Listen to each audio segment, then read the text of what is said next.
नमस्कार जी, मैं doctor Sunita Kamal, SPC government college Ajmer, associate professor in history department. देखिए विद्यार्थियों, आज के वीडियो में हम लोग जो टॉपिक डिस्कस करने जा रहे हैं वो आपके महर्षि दयानंद सरस्वती विश्वविद्यालय के प्रथम वर्ष में जो आपके पेपर चलता है भारतीय संस्कृति के मूल आधार, उसके अंदर आपके टॉपिक है सूफी मत। तो आज हम लोग देखेंगे सूफी मत क्या है, सूफी किसको कहते हैं, इनकी सिद्धांत क्या थे, इनका पर्पस उद्देश्य जो था वो क्या था। जब हमने मध्यकालीन भारत के इतिहास में हमने देखा कि भक्ति आंदोलन के साथ साथ सूफी मत भी लोकप्रिय होता गया। इस मत के प्रवर्तक मुसलमान सूफी और संत थे जिनके उद्देश्य थे भक्ति आंदोलन के रामानंद, कबीर, नानक, रैदास, मीराबाई, इन सब से मिलते जुलते थे। उस काल के सूफी संतों में ख्वाजा मोइनुद्दीन चिश्ती, ख्वाजा कुतुबुद्दीन एवं निजामुद्दीन औलिया प्रमुख थे।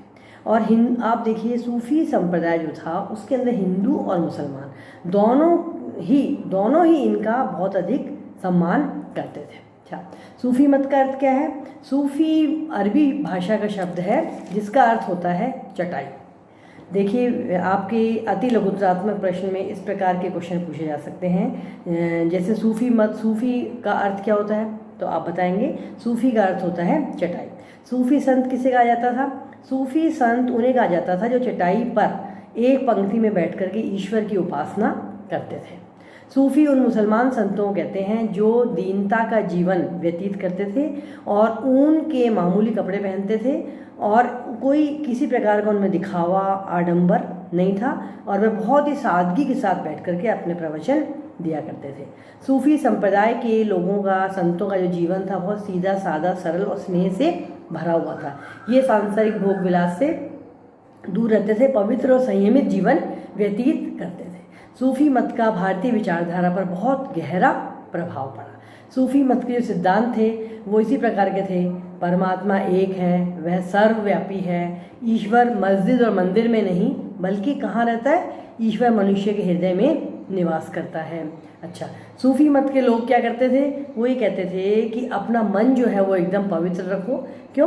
क्योंकि ईश्वर जो है वो मनुष्य के मन में ही निवास करता है। अच्छा, इसके अतिरिक्त वे ज़्यादा कोई धार्मिक क्रिया कर्म वगैरह को महत्व नहीं देते थे, वो अच्छे कार्य करने को ज़्यादा महत्व दिया करते थे। इसके अलावा ईश्वर को प्राप्त करने के लिए क्या बोलते थे? वो ईश्वर जब भी प्राप्त होगा जब आप क्या करोगे? अपने अहंकार को मिटाओगे। अपने अहंकार को मिटा करके ही आप ईश्वर को प्राप्त कर सकते हो। और जब तक आपके अंदर ईगो या मैं की भावना रहेगी, जब तक मनुष्य जो है वो ईश्वर के दर्शन करने के योग्य नहीं होता है। अगर उसमें अहम की भावना है तो वो ईश्वर के दर्शन करने योग्य नहीं है। अच्छा, सूफी संत जो थे वो कहते थे कि ईश्वर के नाम का प्रेम से स्मरण करो, ईश्वर के नाम का प्रेम से स्मरण करो। उनका मानना था कि मनुष्य को ईश्वर की भक्ति में इतना लीन हो जाना चाहिए कि उसे कोई सुध बुध ही नहीं रहे, मतलब वो हमेशा अच्छे कार्य करता रहे, ईश्वर की भक्ति में ही वो लीन रहे। और क्या है इसके अलावा? सब मनुष्य क्या है? सभी मनुष्य जो है वो ईश्वर की ही संतान है। और एक दूसरे से अगर आप लोग घृणा करते हो तो आप क्या करते हो? एक दूसरे से घृणा का भाव अगर आपके अंदर आता है तो ईश्वर क्या होगा? आपसे नाराज होगा। मानव जाति से अगर आप प्रेम नहीं करोगे तो ईश्वर आपसे नाराज रहेगा। प्रसिद्ध सूफी संत निजामुद्दीन औलिया ने क्या कहा था? ओ मुसलमानों, वही इंसान अल्लाह का प्यारा है जो उसके बंदों से प्यार करता है।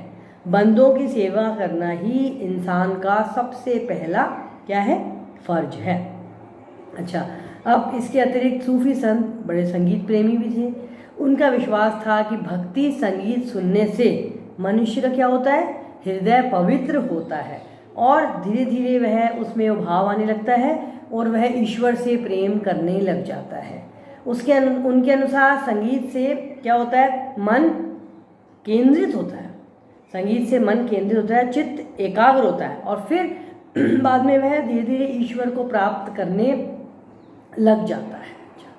अब इसी प्रकार से सूफी धर्म के अनुसार ईश्वर एक है, वह सर्वत्र व्याप्त है और ईश्वर, सभी कुछ ईश्वर में है, उसके बाहर क्या है? कुछ भी नहीं है।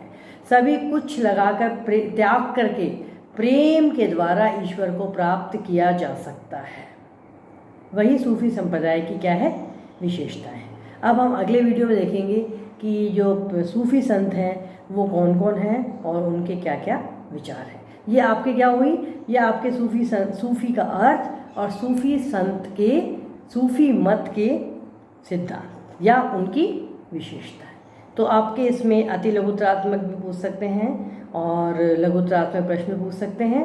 अब इसके पश्चात हम अगले वीडियो में सूफी संतों का जो विवरण है उस पर हम चर्चा करें। धन्यवाद।